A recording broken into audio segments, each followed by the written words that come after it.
The Harrison Building towered over downtown Chicago, its steel and glass facade reflecting the morning sun. I sat in my private car across the street, watching board members of Harrison Industries file into the lobby, each one dressed in expensive suits, carrying leather briefcases, radiating the self-importance that came with serving on my family's board. My father would be arriving last, of course. Michael Harrison always had to make an entrance. "Are you ready for this, Ms. Harrison?" my driver asked, catching my eye in the rearview mirror. I smiled, smoothing my Channel suit. "I've been ready for this moment for 8 years, James. 8 years since my father had stood in his mahogany-paneled office and declared me unworthy of the family legacy. 8 years of careful planning, silent acquisitions, and patient waiting. Today it would all pay off." The memory of that day still burned clear as crystal. I'd been 24, armed with an MBA from Stanford and ideas about modernizing Harrison Industries for the digital age. "The company needs to adapt," I'd argued, spreading market research across his desk. "We're losing market share to more innovative competitors if we don't embrace new technology."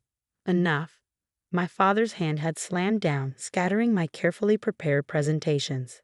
"Harrison Industries has thrived for 3 generations doing things the traditional way.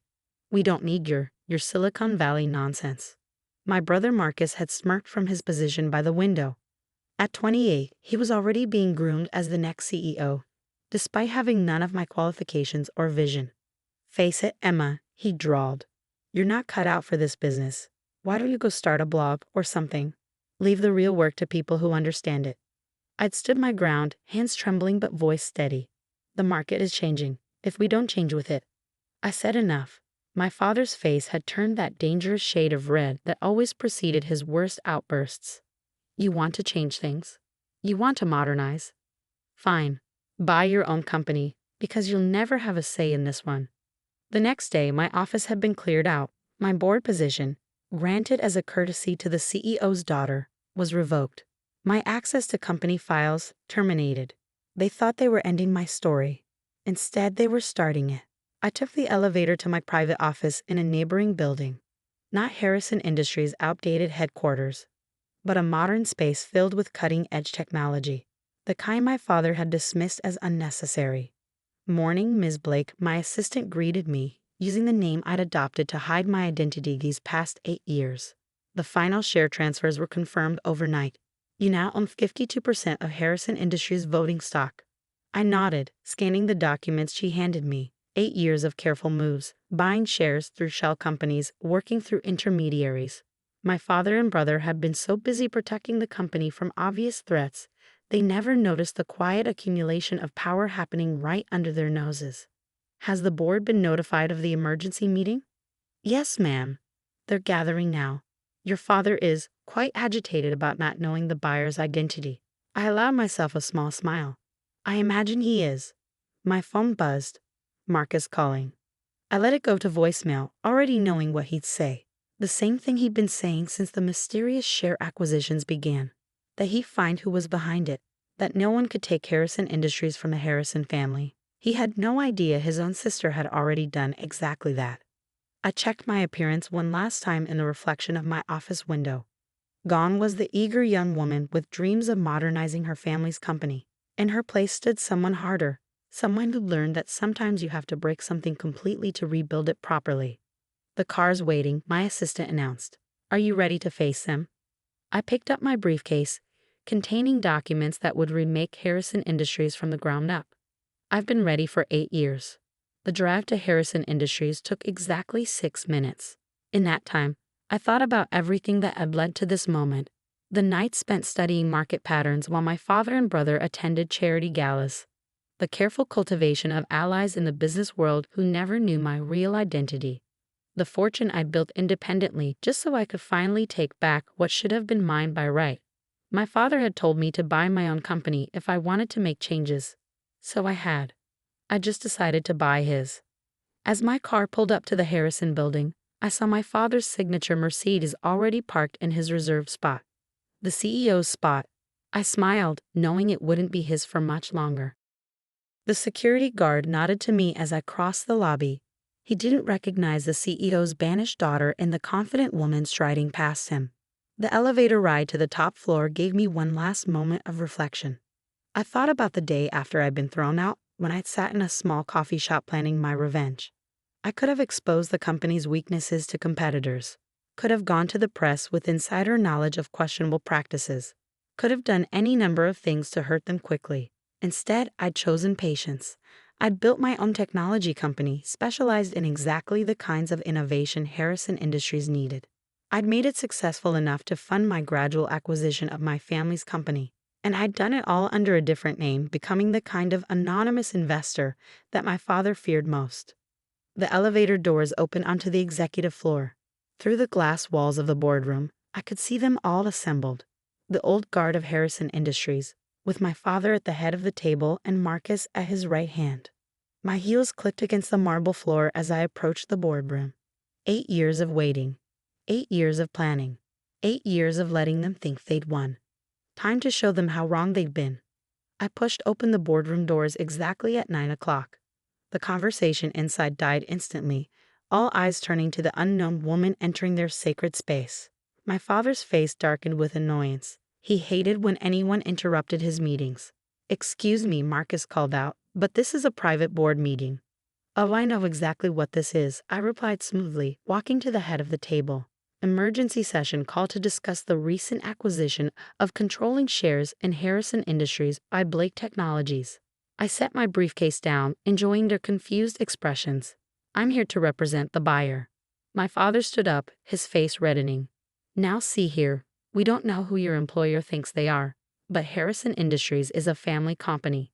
I corrected, finally allowing myself to smile. Harrison Industries was a family company, now it belongs to me. The room fell silent. Then Marcus laughed, sharp and dismissive. "You? And who exactly are you?" I turned to face them fully, watching as recognition slowly dawned in their eyes. "Don't you recognize me, big brother? 8 years is a long time, but surely you remember the sister you helped throw away." "Emma?" My father's voice cracked. He fell back into his chair, face draining of color. This is impossible." "Impossible?" I raised an eyebrow. Like modernizing the company was impossible? Like competing in the digital age was impossible? I opened my briefcase, pulling out documents. "I believe you told me to buy my own company if I wanted to make changes. So I did. I just decided to buy yours instead." Marcus lunged for the papers, scanning them with increasingly frantic eyes.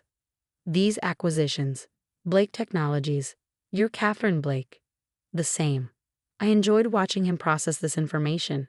"The tech entrepreneur you've been dismissing as an upstart threat for the past 5 years? That was me. The innovative competitor stealing your market share, also me." My father found his voice again. "You can't do this. The board won't allow." "The board doesn't have a choice." I cut him off. "I own 52% of voting shares, acquired legally through various shell companies while you were too busy protecting yourself from obvious threats to notice the quiet ones." I nodded to my assistant, who began distributing folders to each board member. "Inside you'll find my plans for restructuring Harrison Industries. The company will be merged with Blake Technologies, bringing it into the modern era you fought so hard to avoid." "You destroy your own family's legacy," my father demanded. "No, father. I'm saving it. Your outdated methods were destroying it just fine without my help." I turned to address the board. "Harrison Industries has lost 40% of its market share in the past 5 years. Your technology is obsolete, your methods antiquated. Half your major clients have already quietly switched to firms using Blake Technologies systems." The board members shuffled uncomfortably, unable to deny the truth of my words. They'd watched our company's slow decline, too afraid of my father to speak up. "This is revenge," Marcus spat. "You're just bitter about being passed over." "Revenge?" I laughed. "Brother, if I wanted revenge, I would have sold our trade secrets to competitors. I wouldn't have exposed the questionable accounting practices you thought no one knew about. This isn't revenge, it's resurrection. I'm going to drag this company into the future, whether you like it or not." I stood at the head of the table, my father's position for so many years. "As of this moment, I am the new CEO of Harrison Industries. Father, your retirement will be announced this afternoon. Marcus, your position as CFO is terminated, effective immediately." My father surged to his feet. "You can't?" "I can, and I have." I met his eyes steadily. You told me I'd never be worthy of this company. Now I own it outright. Funny how life works out, isn't it? The next hour was a blur of legal documents, formal votes, and shell-shocked expressions. One by one, the board members signed off on my takeover, many of them hiding smiles. They'd seen this coming, even if my father hadn't. As the room cleared out, I remained at the table with my father and brother. The three Harrisons together for the first time in 8 years. How different the power dynamic was now. Why? My father finally asked, his voice smaller than I'd ever heard it. Why go to all this trouble? Why not just start your own company? I did start my own company, I reminded him. Blake Technologies is worth 3 times what Harrison Industries is. But this company, I looked around the boardroom, at the portraits of Harrison men on the walls. This company should have been my legacy too.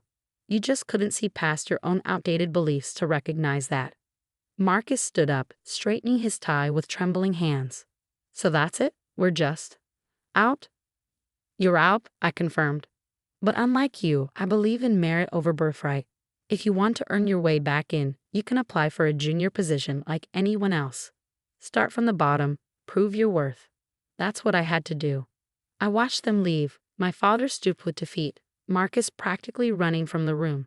8 years of watching them drive our family's company toward obsolescence, and finally I could stop them. My assistant entered with a glass of champagne. Congratulations, Ms. Harrison. Or should I still call you Ms. Blake? I smiled, picking up the glass. Harrison is fine now. I paid enough for the name. Might as well use it. The press release went out an hour later. Harrison Industries acquired by Blake Technologies. Prodigal daughter returns as CEO. My phone exploded with messages from relatives who'd shunned me 8 years ago, now suddenly remembering their dear cousin Emma. I ignored them all. That evening, I moved into my father's old office, my office now. I had the dark wood paneling torn out, replaced with glass walls that let in light. The portraits of Harrison men came down, replaced with screens showing real-time market data. The company my grandfather built, my father stagnated, and my brother nearly destroyed was finally moving into the future, and I was the one dragging it there. Sometimes at night, I look out from my office window at the city below. I think about that day 8 years ago, when they thought they were punishing me by denying me my inheritance.